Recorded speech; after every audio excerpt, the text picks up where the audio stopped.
Good afternoon, ladies and gentlemen. Hola. I'm afraid that's about the extent of my Spanish.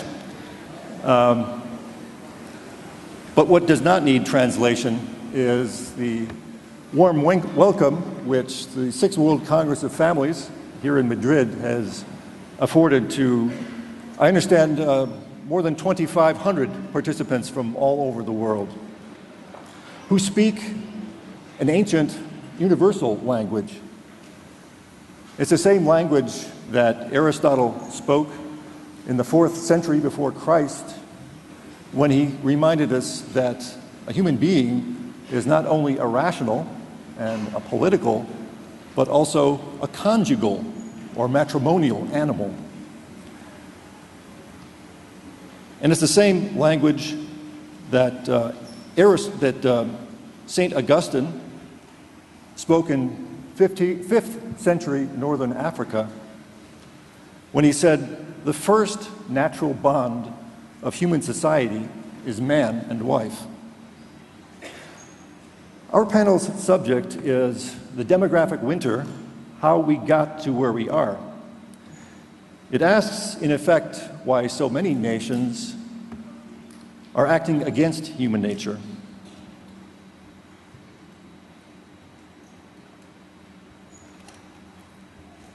Our discussion will range widely, and some of us will speak later about the policy implications. But to introduce some of the recurring themes, it may help if I summarize a model of fertility, the birth rate, which I developed in my book and for the last several World Congresses of Families in Warsaw, Amsterdam, and last year in Moscow.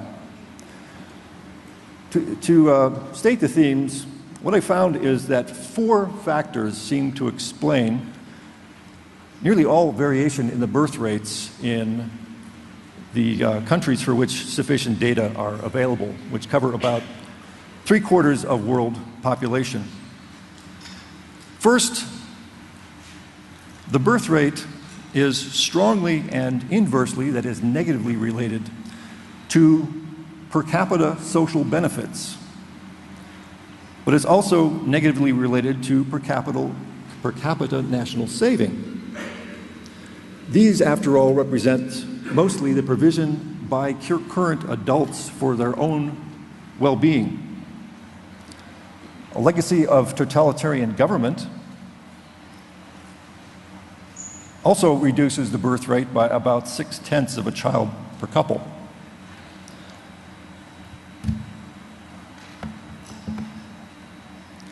But finally, the strongest and only positive factor in the model is the rate of religious practice.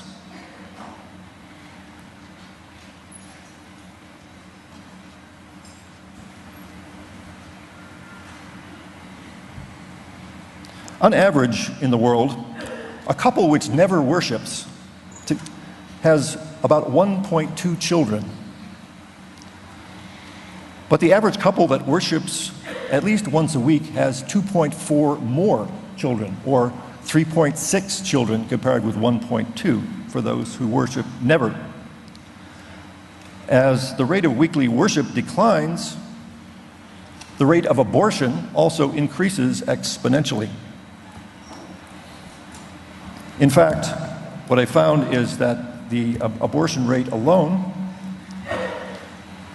is responsible for the difference between an above or below replacement rate, fertility rate in nearly all major developed countries, and because China has such a large impact for the world as a whole. The birth rate for the world is about 2.34 before abortions, but about 1.88 afterwards, and that includes all the countries.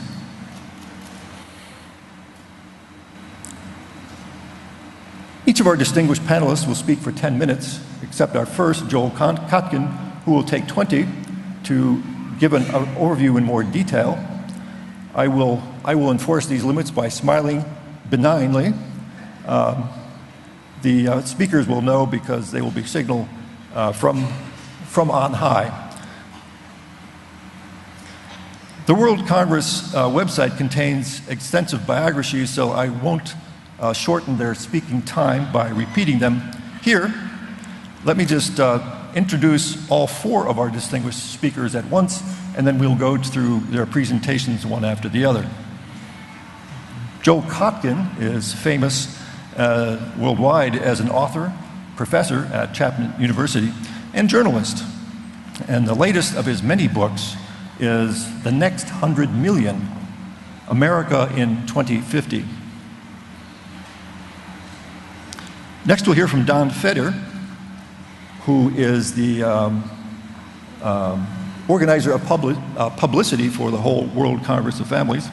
But his more than 2,000 columns for the Boston Globe in an earlier incarnation of his career, I estimate would fill about 4 large books.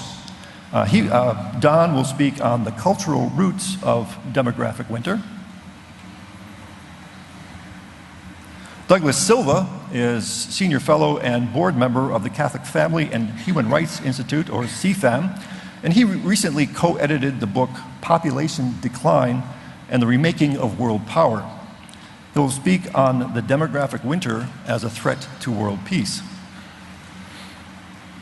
Finally, Alejandro Macaron Larumbe, a successful business management and corporate finance consultant, authored the recent book, Spain's Demographic Suicide. Pardon me if I mangle the language, El Suicidio Demográfico de España. And he will speak on large families and the way out of demographic winter. So with that introduction, I will turn it over to Joel Kotkin to begin the presentations. Thank you very much.